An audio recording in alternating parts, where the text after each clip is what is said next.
স্বাগতম, সুপ্রভাত। সপ্তাহের চলার পথের শুরুতে মানে মিষ্টি কিন্তু আজকের বাতাবরণ। মিষ্টি মানে ঠিক আছে, এই প্রবল গরমের থেকে আজকে একটু যেন আলাদা, কিন্তু হলে কি হবে, বিষয়বস্তু তো আমাদের আলোচনার একেবারে টিপিক্যাল গ্রীষ্মকালের। সাবজেক্ট হচ্ছে রাহু, রাহুকাল বলে না। এবার কথাটা হচ্ছে যে রাহুকাল এর নেগেটিভিটি কি পড়তে পারে, এবং রাহুকাল নেগেটিভিটি পড়া মানেটা হচ্ছে আপনার সব গেল আর আমার অতিথির খদ্দের বাড়ল। তো উনি তো সেসব লাইনেই খেলছেন না। উনি বলছেন যে ভাই, আমার যেটা শিক্ষা আমি গ্রহণ করেছি এতদিন ধরে, যেভাবে পড়াশুনো করেছি, যেভাবে সংস্কৃত পণ্ডিতদের সঙ্গে বসে আলোচনা করেছি, সেটার প্রফেশন, যেভাবে একজন বড় ডাক্তারের কাছে একজন জুনিয়র ডাক্তার শিক্ষা লাভ করে, সেরকম একজন সুশিক্ষিত পণ্ডিতের কাছ থেকে, পণ্ডিত মানে হচ্ছে গিয়ে ব্রাহ্মণ পণ্ডিত যারা কাশিতে রয়েছে, বিভিন্ন জায়গায় যারা থাকে আর কি, তাদের একটা প্যাটার্ন অফ টকিং থাকে, তো খুব সফট হয় তারা, ঘাউ ঘাউ ঘাউ ঘাউ করবেন, সর্বনাশ হয়ে গেল, সব আপনার পুড়ে গেল, উড়ে গেল, এগুলো তারা বলেন না, তারা খুব সফট হয়। তো এই সফটনেস থেকে তিনি যে শিক্ষা গ্রহণ করেছেন, সেই শিক্ষা গ্রহণটা হচ্ছে মানব দরদ, যে মানুষ ফোন করুক বা তার কাছে যাক বা আমার প্রশ্ন থাকুক আঁকা বাঁকা, তিনি উত্তর দেন ভারী মিষ্টিভাবে। এবং তিনি পারতপক্ষে চেষ্টা করেন যে আজকের দিনে প্রফেশনাল মিথটাকে ভেঙে দিয়ে মানুষকে ভয় ডর থেকে সরিয়ে দিয়ে যেন প্রশস্তির পথে এগিয়ে নিয়ে যাওয়া যায়। চমৎকার। তিনি আমাদের প্রিয় বন্ধু দেবাচার্যজি, নমস্কার। একদম, সবাইকে নমস্কার, শুভ সকাল। স্পেশালি আজকে আলোচনাটা করবো বলেছিলাম রাহুকাল নিয়ে। এবারে রাহুকাল নিয়ে কেন আলোচনা করছি, বা এই মুহূর্তে ওয়েস্ট বেঙ্গলে একটা কি বলবো চাপানোত্তর তো রয়েছে, ইলেকশন আপনি এত সুন্দর জায়গায় থাকেন, তো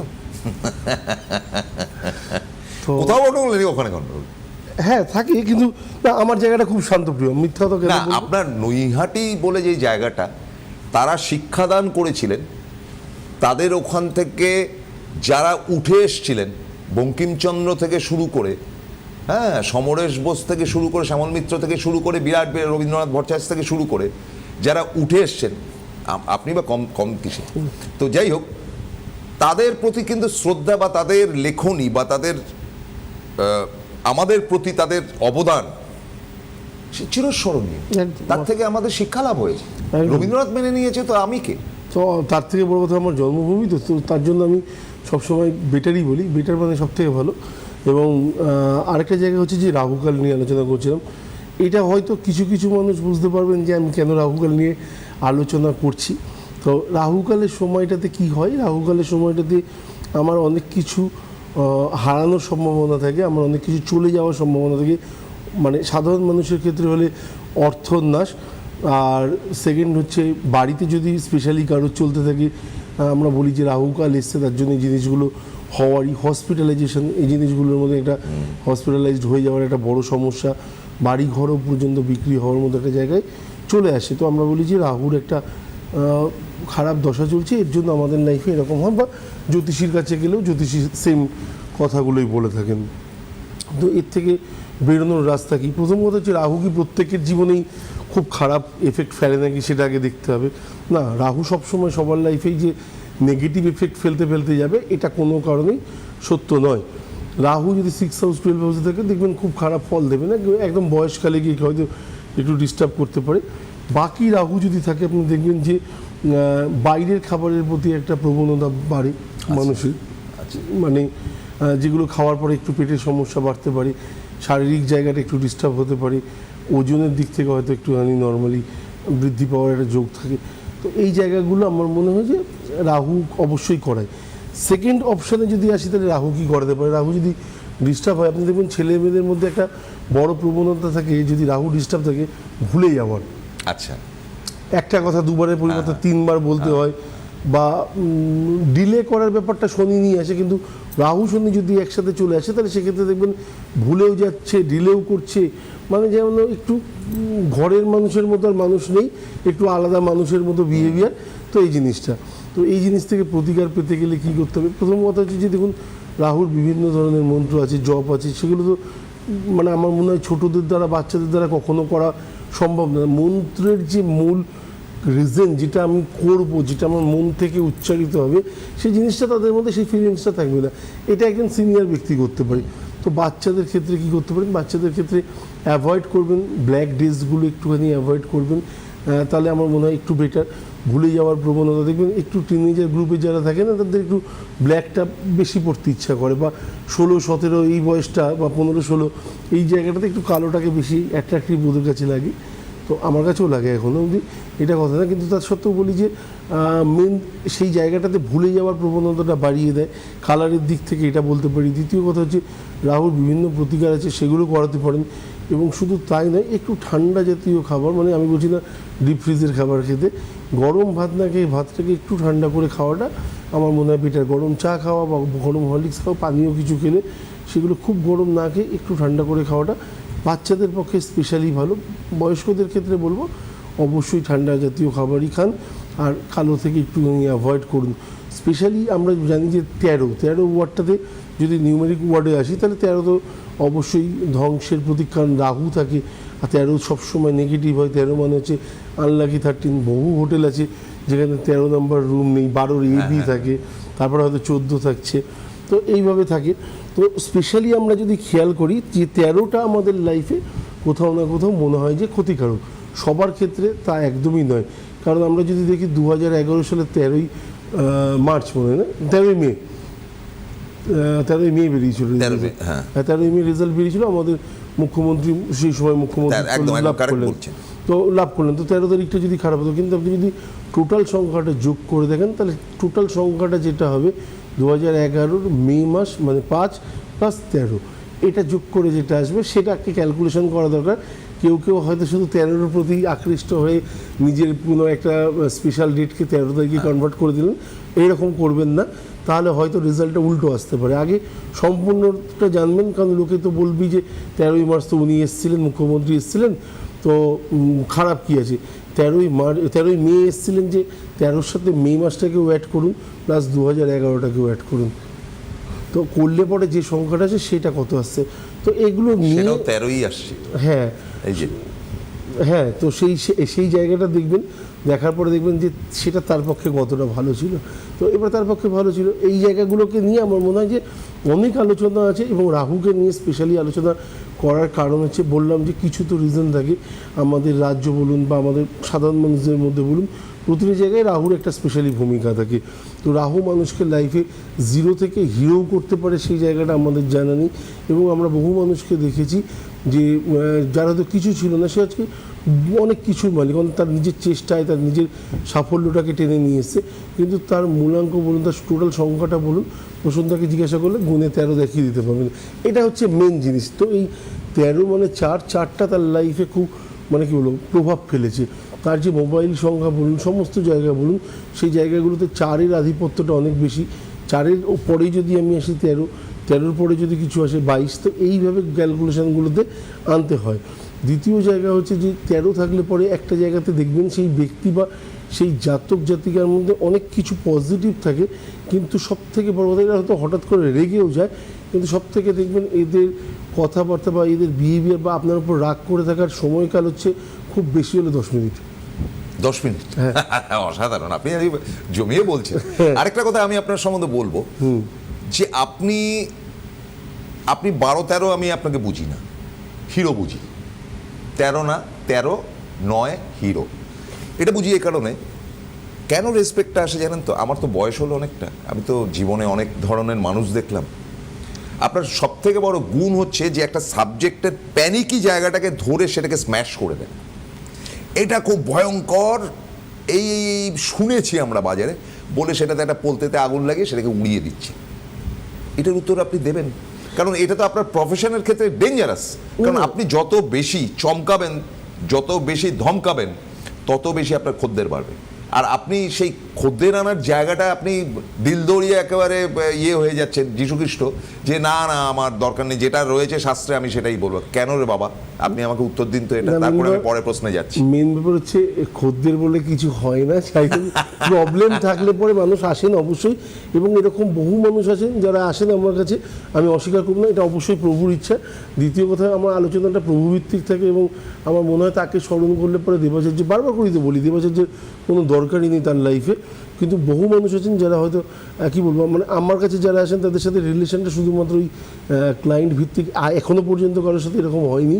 তো তারাও যথেষ্ট ভালো এবং হয়তো আমাকে ভালোবাসেন, তো সেই জায়গা থেকে আমার মনে হয় যে আমরা বাসি আপনাকে। হ্যাঁ অবশ্যই, এবং আমার মনে হয় যে ওর জন্য আমার মনে হয় টু মাচ প্রফেশনাল হয়ে যাওয়াটা উচিত না। দ্বিতীয় কথা হচ্ছে, অহেতুক আমি নাম না করে বলি যে কিছুদিন আগে আমি বালি চেম্বারে ছিলাম, একজন মা, আমি বছরখানেক বলবো না, 8 মাস 9 মাস আগের কথা বলবো, ইয়ে থেকে এসছেন, জয়নগর থেকে এসেছিলেন, এবং উনি বললেন যে আমার সন্তানকে একজন জ্যোতিষ লিখে দিয়েছেন, তো আপনি একটু দেখবেন কাগজটা। তো আমি বললাম কী লিখে দিয়েছেন? বলছে আমি মুখ দিয়ে বলতে পারছি না, আপনি একটু দেখুন না।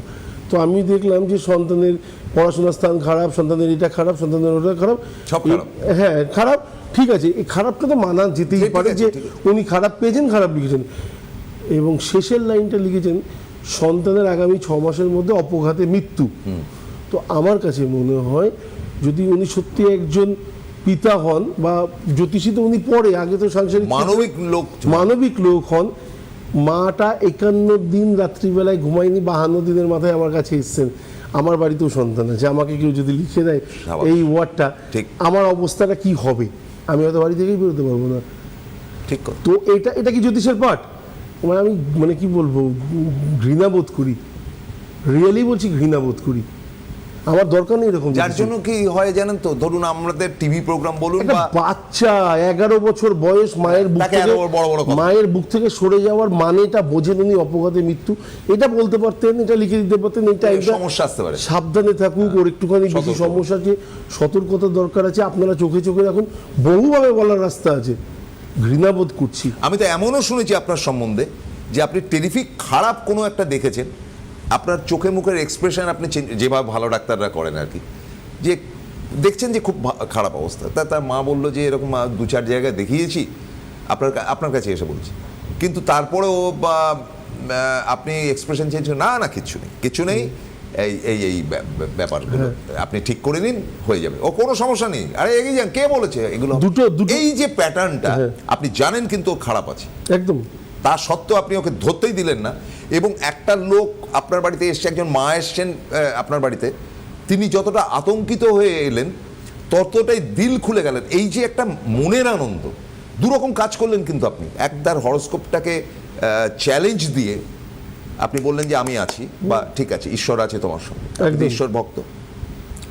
দ্বিতীয়টি হচ্ছে তার যে ভেতরে প্যানিক তৈরি হয়ে গিয়েছিল, সেই প্যানিকটাকে আপনি কাটিয়ে দিয়ে বললেন যে রিল্যাক্স ইয়োরসেলফ। তো আমাকে বলছে, মা বলছেন যে 51 দিন রাত্রিবেলা আমি ঘুমাতে পারিনি, আমার চোখে জল ছাড়া কিছু নেই, আমার মানে মেয়েটা যদি কোনো কারণে আমার বুক থেকে চলে যায়, বাচ্চা মেয়ে 11 বছর বয়স, মানে বুঝতে পারছেন, বলছে আমার বুক থেকে চলে যায়, উনি কী করে লিখলেন দাদা এটা? আলো আপনি ভুল করেছেন, আপনার দুটো কাজ করা উচিত ছিল, হয় আপনি শুনেছেন ঠিক আছে এটাকে ভুলে যাওয়া উচিত ছিল, অথবা প্রেসক্রিপশনটা বাড়ি যাওয়ার আগে ছিঁড়ে ফেলে দেওয়া উচিত ছিল। এর দুটো বাইরে আমিও যদি করি কারোর সাথে, এটা আপনাদেরও তাই করা উচিত। না ঠিক। অথচ এই আপনি কিন্তু প্রত্যেকটা কালী পুজোতে তারাপীঠ যাচ্ছেন, ধর্মীয় স্থানে যাচ্ছেন, একদিকে যেমন আপনি বিরাট কালী ভক্ত, আমি এই ধর্ম করে যদি এই অধর্মটা করি তাহলে কি আমার ধর্মের কাছে না? এবং একই সাথে আপনি যেমন কালী ভক্ত, আবার একই সাথে শ্রীকৃষ্ণ আপনার কাছে একটা ইমেজ, বড় ইমেজ। হ্যাঁ, তো আপনার থেকে আমি পেয়েছি, আমি পরিষ্কার কথা বলছি, হ্যাঁ, দিবারাত্র মহামারত দেখে যাচ্ছি। যাই হোক, আপনার এই ইতিবাচক দিকটা আজকের পৃথিবীর মডার্ন যুগকে, যেখানে এখন রিলসে চলে এসছে ছোট্ট জায়গা, এই জায়গাতে আপনি যে হ্যামার করছেন না, এটা আমার মনে হয় আদর্শগতভাবে বা আপনার অভিজ্ঞতার জায়গা থেকে, আপনার শিক্ষার জায়গা থেকে, আপনি কলেজ পড়া ছেলে, বহু মানুষের সঙ্গে আপনি ওঠেন বসেন, রাজনীতির পরোয়া করেন না, সবার সঙ্গে আপনার দোস্তি, আপনি অস্বীকার করতে পারবেন, সবাই আপনাকে কি খবর। তো এই একটা জায়গা থেকে একটা ফেয়ার ইমেজ নিয়ে আপনি এগোচ্ছেন এমন একটা প্রফেশনে, এমন একটা পেশায়, যে পেশাতে আপনি মানে বাঁদিক ঝাটকা মারলে আপনার প্রচুর মাল আসবে, টাকা আসবে, আর ডান দিকে গেলে কিছুই আসবে না। আপনি ডান দিকটাই বেছে নিয়েছেন। প্রচুর টাকা দরকার নেই তো, আমার লাইফে যেটুকুনি দরকার আছে ভগবান না চাইতে দিচ্ছেন আমাকে। আমাকে প্রতিদিন দৌড়ানোর ক্ষমতা দিয়েছেন, দেখার ক্ষমতা দিয়েছেন। আমার কাছে যেটুকুনি আমার ইনকাম করার সোর্স যাদের মাধ্যমে আসা সেটুকুনি আমার কাছে আসতে, এর থেকে বেশি কী রিকোয়ারমেন্ট থাকতে পারে আমার লাইফে? আমার তো কিছু এক্সট্রা করার দরকার আছে, আমি এক্সট্রা কিছু করছি। আর ওই ধর্ম অধর্মের কথা বললেন না, যে আমি তারাপীঠে যাচ্ছি, আমি এই জিনিসগুলো করছি, আমি এইভাবে এগোচ্ছি। অবশ্যই আমি শ্রীকৃষ্ণের অবশ্যই ভক্ত, রাধারানীর ভীষণ বড় ভক্ত, জোর গলাতে বলি। এবং শুধু তাই নয়, তা সত্ত্বেও বলি যে মা কালীর অবশ্যই পুজো করি, প্রতিটা অমাবস্যাতে যথেষ্ট নিয়ম মাফিক পুজো করি, এবং প্রত্যেকটা মানুষের জন্য মঙ্গল হয় সেই ইচ্ছা ভগবানের কাছে জানাই, সেই আর্জিটা জানাই। এটা গেল দ্বিতীয়। তৃতীয় হচ্ছে যে কোনো দিন আজ অবধি কোনো মাকে এরকমভাবে ভয় দেখাইনি, বা এরকমভাবে বাজে কথা বলিনি, বা এরকম পাপ কাজ করিনি। খুব জোর গলায় বলি, কারণ আমি কিছু পাপ করব এটা সবার আগে আমার ব্রেন আমাকে বলে দেবে যে আমি এটা বললে পরে আমার কি হতে পারে। এই রিয়াকশানটা প্রত্যেকের মধ্যে আছে, কিন্তু তা সত্ত্বেও কেউ কেউ নিজেকে সেই জায়গা থেকে সরিয়ে নিয়ে করার চেষ্টা করেন, কেউ কেউ করেন না। যারা যারা করেন না তাদের মধ্যে অবশ্যই আমি আছি। তবে আমি আবার বলছি, যদি জ্যোতিষীয় এরকম পাঠ হয়, যদি কারোর সন্তান তার বুক থেকে চলে যাবে, এটা যদি কেউ আবেগপ্রবণভাবে দেখে, তাকে অনেকভাবে সাবধান করা যেতে পারতে পারে। অনেকে মনে করবেন সত্যি কথাই তো বলেছে, দোষটা কোথায়? আজকে বললাম 8 মাস হয়ে গেছে, সন্তান ভালো আছে না, আগামী দিন ওনার সন্তান আরও ভালো থাকুক, এটাই চাই। সত্যি নয়, কিছু কিছু সময় প্রতিকারটা আমাদের কাছে মনে হয় যে বেশি জরুরি হয়ে যাচ্ছে। তো সেই জায়গা থেকে মানুষ ভয় দেখানোর একটা রাস্তা তুলে নেন, কিন্তু আমার মনে হয় যে দরকার নেই। এমনিতেই আপনার প্রচুর নাম আছে, ডাক আছে, যশ আছে। আমি স্পেশালি কিন্তু কেউ হয়তো কোনো কারণে ভাবতে পারেন আমি কোনো একজনের নামে তো কথা বলছি, সেই চ্যানেলের সাথে যুক্ত কিনা, না, একদমই নয়। হয়তো সে একদমই টোটাল আলাদা ব্যক্তিত্ব, এবং অন্য কোনো জায়গাতে উনি দেখিয়েছিলেন, তার সম্বন্ধে এই আলোচনাটা করলাম। তো এটা গেল একটা জায়গা। আমার মনে হয় সেই জায়গা থেকে মনে হয় যে এই ধরনের মানুষের কাছে যাওয়ার আগে আপনার এলাকাতে হয়তো আরও অনেক মানুষ আছেন, অনেক শিক্ষিত মানুষ আছেন, তার কাছে যান, তার কাছে গিয়ে হরোস্কোপ বানান, কী হতে পারে একটা আইডিয়া নিন। তারপরে যদি দরকার হয়, বহু জ্যোতিষী আছে, তাদের সাথে গিয়ে যোগাযোগ করুন, করে রাস্তা বের করার মতো জায়গা আপনার অবশ্যই আছে। রাহুকাল নিয়ে বলছিলাম, কারোর বাড়িতে রাহুকাল যদি অবশ্যই আসে, আমরা যদি অনেক সময় ভাবি যে আমার লাইফে তো রাহুর এই মুহূর্তে কোনো রকম আগমন নেই, তাহলে আমার রাহুর এই এতগুলো প্রবলেম হচ্ছে কেন, আমার ঘরে টাকা দাঁড়াচ্ছে না কেন, বা আমার ফ্যামিলিতে আমার বাড়ির বয়স্ক লোকটা কেন সবসময় ডিস্টার্ব থাকছে। আপনার বাড়িতে যেখানে বাথরুম পায়খানাটা আছে, টয়লেটটা আছে, সেটাও কিন্তু রাহুর অন্তর্গত। অন্তর্গত একদম। তো সেই জায়গাটা কোনো না কোনো কারণে ডিস্টার্ব আছে, যার জন্য সেই বাড়ির গলার আওয়াজ আস্তে আস্তে দরজার বাইরে পৌঁছানো স্টার্ট হয়েছে। সেই বাড়ির বয়স্ক মানুষ বলুন, বাচ্চা বলুন, হসপিটালে যাওয়া স্টার্ট হয়েছে। সেই বাড়িতে একটু দুরারোগ্য ব্যাধির আক্রমণ বলতে পারি আমি, সেটা শুরু হচ্ছে। তো সেই জায়গা থেকে ছেলে হয়তো অনেক ইনকাম করছে, কিন্তু মাসের শেষে বাবার কাছ থেকে আবার কিছু টাকা নিয়ে তাকে চলতে হচ্ছে। এই জায়গাগুলোই ফেস করবেন। তো আমার মধ্যে রাহু চলছে না, আমার ফ্যামিলির কারণ না কারোর মধ্যে চলছে, তাহলেও এই প্রবলেমটা আসতে পারে। আমরা যেমন সাড়ে সাথীকে নিয়ে ভয় পাই, সাড়ে সাথী আসলে পরে আমার ছেলের লাইফে কী হবে, জবলেস হয়ে যাবে কিনা, এসেট্রা প্রবলেম। না, এগুলো তো একটা পার্ট লাইফে। জবলেস হতে পারে, কিন্তু শনি কখনো জবলেস করি আপনাকে বসিয়ে রাখবে না। দ্বিতীয় কথা হচ্ছে, শনি সাড়ে সাথী ছেলের চলছে, মা একটু সাবধানে দেখুন। হঠাৎ বাথরুমে গেলেন, বালতি সরাতে গেলেন, পা স্লিপ খেয়ে পড়ে যাবেন, হাত পা কোমর মাথা চোট লাগার একটা বড় সম্ভাবনা থাকে। সেই জায়গায় ছেলের চিন্তা বাড়তে পারে। আলটিমেট শনির কাজ হচ্ছে টেনশন। তো সেই জায়গা থেকে শিক্ষা, তো মার যদি কিছু হয়, মাকে কী করে সেবা করতে হবে, সেই শিক্ষাটাও এই টাইমেই সে পাবে। তো এটা হয়তো অনেকে মনে করতো মার উপর দিয়ে কেন, তো পৃথিবীতে প্রত্যেকটা মানুষের সম্পর্কের সাথে এক একটা সম্পর্ক দিয়েই তো শ্রীকৃষ্ণ আমাদেরকে পাঠিয়েছেন না। তো তার মধ্যে একটা অনুভূতি তো আসা চাই যে এ আমার মা বা আমার বাবা, এর লাগলে কতটা লাগতে পারে, কতটা কষ্ট পাচ্ছে, সেই জিনিসগুলো, সেই ফিলিংসগুলো আমার মনে হয় একা দায়িত্ব নিয়ে বসে আছেন শনিদেবতা।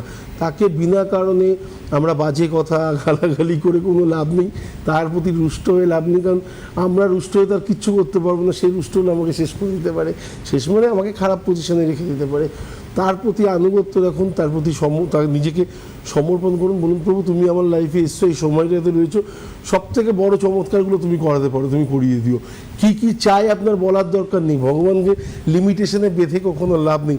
সে আপনার জন্য ডায়েরিতে লেখা আছে, সে উজাড় করে বসে রয়েছে, আপনাকে কত দেবে। আপনি একটা বাড়ি চাইলেন, শুধু আপনাকে সেটা 3টে বাড়ি দেওয়ার কথা, আপনি একটা বাড়ি চাইছেন। আপনার একটা গাড়ি চাইছেন, আপনাকে সে গাড়ির মালিক বানিয়ে দেওয়া দরকার, শোরুমের মালিক বানিয়ে দেওয়া দরকার, তো আপনি একটা মাত্র গাড়ি চাইছেন, তাকে লিমিটে রাখবেন না। প্রভু আমাকে এটা করিয়ে দেবো, আমার সন্তানের জন্য এইটুকুনি করিয়ে দাও। প্রভু দেওয়ার জন্যই আছে শুধুমাত্র, নিজের প্রতি বিশ্বাসটা রাখুন, বাকি কিচ্ছু লাগবে না। মানে তিনি উজাড় করে দেওয়ার জন্য বসে আছেন একদম। এবং আমার চাওয়ার জায়গাটা পরিচ্ছন্ন হওয়া দরকার, এবং সেটা যদি পরিচ্ছন্ন হয় বাস্তবিকই, তাহলে তো আমার চাইবার জায়গাটা নষ্ট বা নোংরা হতে পারে না। একদমই নয়। এবং একই সাথে আমি যেটা চাইছি আমারও কিন্তু সৎ হওয়া উচিত। আমি মানুষ খুন করবো বলে তার কাছে অনুরোধ করলাম, সেটা হয় না। না না, পাপ কাজের জন্য ভগবান কখনোই আপনাকে সাপোর্ট করবে না।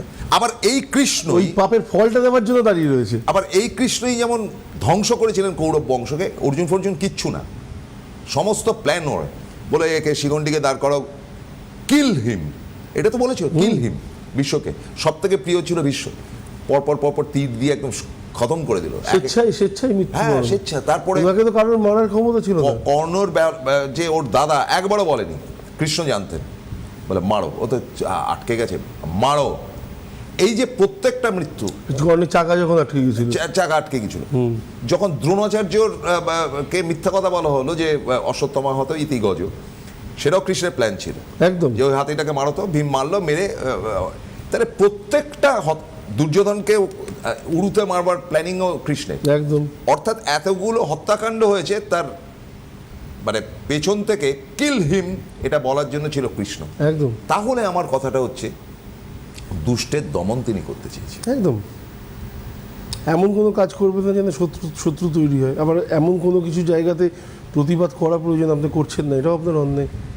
বোথ সাইড ব্যালেন্স রেখে যে তৈরি হচ্ছে সেই তো কৃষ্ণ, তাই তাহলে একে মজার বিষয়। এবং যদি অনুভূতি থাকে, যদি কী বলবো, সত্যিকারের অন্তরাত্মা কোনোদিন জাগরণ হয় না, তাহলে সেদিনকে বুঝবেন যে দেবাচার্য কতটা ঠিক ছিল, বা দেবাচার্যের কথাগুলো কতটা ঠিক ছিল। বিপদে পড়ে থাকুন, বিপদে আপনাকে সে ফেলে রাখবে তার বিন্দুমাত্র ইচ্ছে নেই।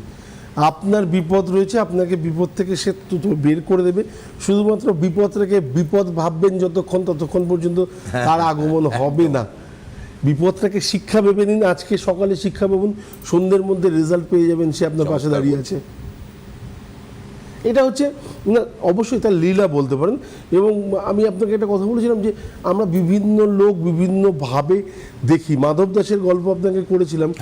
মাধব দাসের গল্প, মাধব দাস বসে রয়েছে, একজন বড় ব্যবসায়ী এসে একটা আতর দিয়েছে, বললো আমি গেছিলাম ব্রজধামে, গিয়ে আমি তো দিতে পারলাম না, তুমি মাধব দাস, তোমার সাথে তো তার অন্তরাত্মার মিল আছে, এটা তাকে দিয়ে দেবে।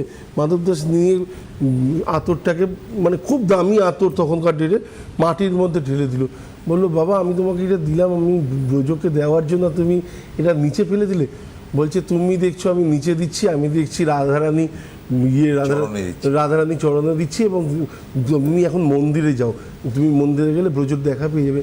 যেই মন্দিরে গেল, সঙ্গে সঙ্গে দেখা যাচ্ছে যে আতরটা উনি মাটিতে ঢেলেছিলেন তার স্মেল বেরোচ্ছে, তো এইটা কোথা থেকে সম্ভব? ঠিক ঠিক ঠিক, এটা কোথা থেকে সম্ভব? মানে এই কিছু জিনিস আছে না, মানে যেগুলো আপনি ওই জায়গাতে না গেলে আলটিমেটলি আমরা তো বৃন্দাবন, আপনার থিঙ্কিংটা তো একটা পার্টে নিয়ে যেতে হবে। একদম, যেটা আপনি দিনের পর দিন করতে একটা ইউজ টু হয়ে গেছে, আপনার হ্যাবিটসের মধ্যে চলে এসছে, একদম একটা রিয়েলাইজেশনের, তবু আপনি খুঁজে বেড়াচ্ছেন যে আমার কিচ্ছু প্রাপ্তি হয়নি, না, আমাকে আরো জানতে হবে, আরো জানতে হবে। একদম। এবং একটা কাজ দেবাচার্য যেটা মনে করেন যে আমার দায়িত্বটা হচ্ছে, যেহেতু আমি বলবো যে ঠিক আছে আমি আদর্শগতভাবে কৃষ্ণ ভক্ত বা কালী ভক্ত, এই আদর্শ থেকে আমার বিচ্যুতি হবে, আমি অন্যায়কে খতম করব। একদম। কিন্তু ভুলটা যদি ভুল, আর নিজের পাপবোধটা যদি নিজের মধ্যে না থাকে, আমার মনে হয় ভুল। যাই হোক, আজকে মনে হয় টাইম শেষ মুখে একদম। শুধু একটাই কথা বলি যে ফলোয়ারিনী অমাবস্যা নিয়ে কিছু বলিনি, আগামী দিন অবশ্যই আগামী দিনে বলবো। প্রত্যেকে রেডি থাকুন, এই অমাবস্যাটাকে কাজে লাগান। শেষ করছি, কাল দেখা হবে, নমস্কার।